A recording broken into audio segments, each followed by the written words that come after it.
হক আদায় করে ভালোবাসবে এবং তার সতীত্বকে রক্ষা করে সে মুআমালাতি সুন্দর জীবনকে ঘরের ভেতরে গঠন করবে।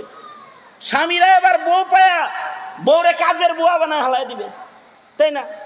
কারণ ভাড়া করে একটা কাজের বুয়াই তো আনছে, এরে দিয়া ঘরের যত কাজ আছে এইগুলা করাবে খালি। না, মনে রাখতে হবে বাপ আর মাকে ছেড়ে দিয়ে কোন কন্যা স্বামীর ঘরে কাজের বুয়া হিসেবেও যায় না, বাবুর্চি হিসেবেও যায় না, তার জান্নাতি রাজ্যের রানী হওয়ার জন্য যায়। তার অধিকার আছে, তার অধিকার তাকে ফেরত দিতে হবে। তাকে আল্লাহ তাআলা ইজ্জতের একটা আসন দান করেছেন। সেই ইজ্জতের আসন আদায়ের জন্য নারীদের সাথে সুন্দর আচরণ করতে হবে।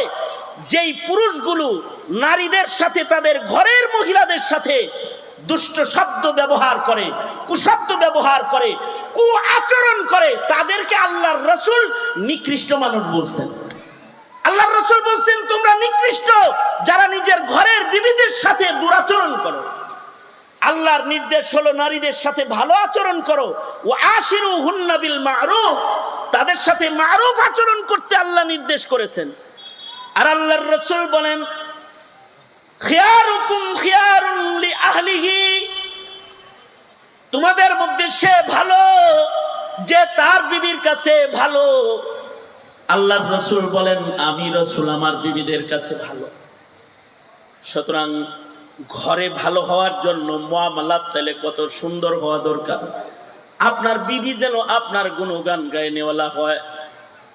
একটা নারী আর একটা পুরুষের মুআমালাতি সম্পর্ক, হক হুকুক এতই সুন্দর হবে যে একে অপরের প্রতি সন্তুষ্ট থাকবে, তো আল্লাহ তাআলা তাদের উপরে সন্তুষ্ট থাকবে।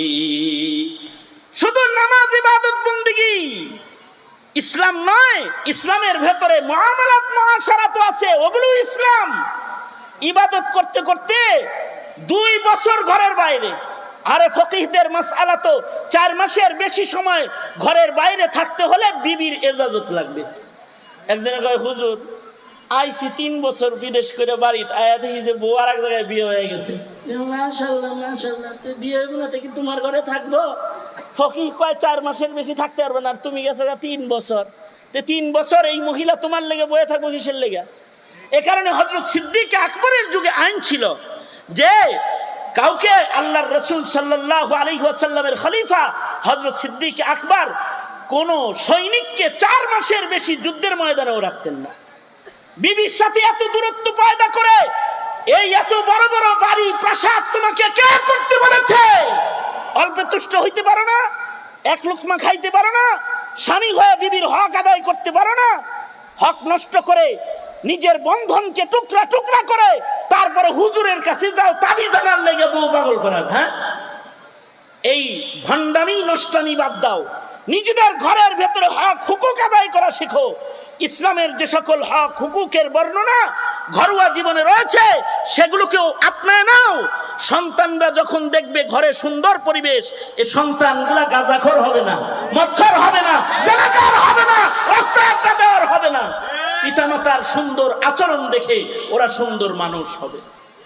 মুহতারাম হাজিরিন, সুতরাং অল্প সময়ে অনেক কিছু বলা সম্ভব নয়, তবে মহারথীদের মজমায় আমি আমার সংক্ষিপ্ত কথায় হুকুকুল ইবাদের প্রতি যে ইঙ্গিতগুলো প্রদান করলাম, পুরুষরা বুঝা শুইনা ঘর সংসারের জীবন পরিচালনা করেন, আর যে নারীরা আওয়াজ শুনেছেন তারা তাদের ঘরোয়া জীবনের আদর্শকে গ্রহণ করেন।